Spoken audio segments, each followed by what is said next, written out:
Hello everyone, let's discuss Turing machines. First, let's define a deterministic process. A process is deterministic if, at every stage, the next stage is completely specified by what has come before. In other words, any two agents dealing with the same task will follow exactly the same steps. Now, let's define a Turing machine. A Turing machine consists of a two-way infinite paper tape divided into cells, each one of which contains one symbol. The symbol will be within some given finite alphabet consisting of the symbols S0, the blank symbol, S1 up to Sn. There is also a read-write head which looks at one cell at a time and which, at every step of the computation, can move one position to the left or right, or it can stay where it was. The reading head is always in one of a finite number of states, Q1 to Qr. The operation of the machine is determined by a finite set S of instructions called the specification of the machine. Each one of these instructions is a tuple of the form Qi,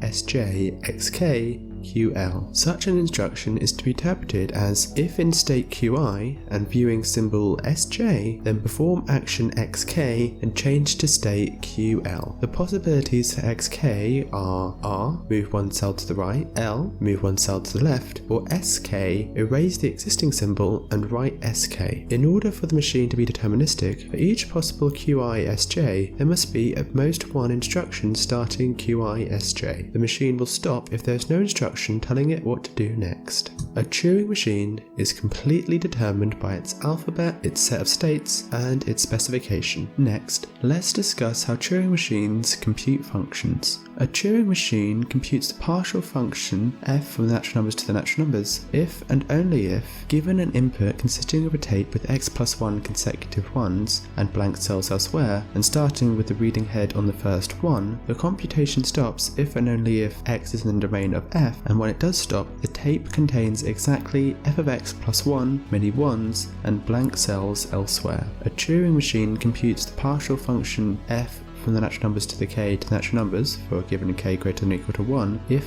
and only if, given an input consisting of a tape with k blocks of ones, any two consecutive which are separated by exactly one blank cell, such that the ith block contains exactly xi plus 1 ones and containing blank cells elsewhere, the computation stops if and only if x1 to xk are in the domain of f, and when it does stop, the tape contains exactly f of x1 to xk many ones and blank cells elsewhere. Then let's talk about the computability equivalence. Let Tc denote the class of functions computable by a Turing machine. Then Tc is exactly the class of URM computable functions. And as ever, thank you for watching.